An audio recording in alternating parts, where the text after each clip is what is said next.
perdre sa maman à 12 ans, et devoir assumer son deuil devant les photographes, le prince Harry ne s'en est décidément jamais remis. Alors qu'il a toujours raconté le traumatisme ressenti enfant lors de l'enterrement de la princesse Diana, où il avait dû défiler derrière le cercueil avec son père et son frère dans tout Londres, le fils du roi Charles s'épanche dans ses mémoires, attendues pour le 10 janvier, sur les années qui ont suivi le drame. Et notamment sur un fait dont il était presque sûr selon Hello, qui a récupéré quelques extraits en avant-première, sa mère n'était pas morte,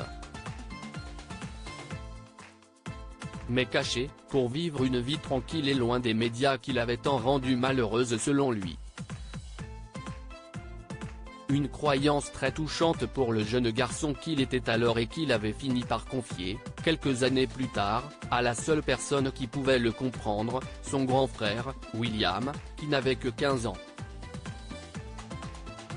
Et selon le cadet, son aîné aurait pensé la même chose pendant longtemps. Sûrement un signe que tous les deux étaient totalement conscients de la haine que leur mère vouait au paparazzi, qui lui avait si souvent gâché la vie.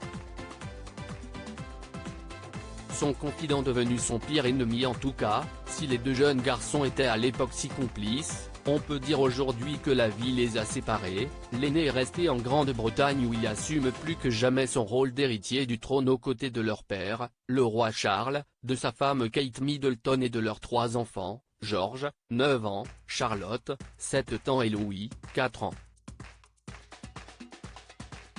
Le cadet, quant à lui, vit désormais en Californie avec sa femme Meghan Markle et ses 2 bambins, Archie, 3 ans et Lilibet, 1 an. Et son livre, attendu pour le 31 décembre, semble plein de ressentiment envers sa famille. Qualifiant son frère de pire ennemi et de son total opposé, il décrit également Camilla Parker Bowles comme la méchante belle-mère.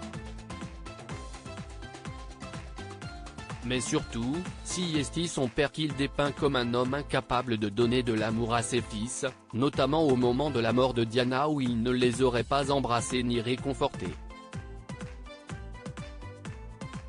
Ambiance.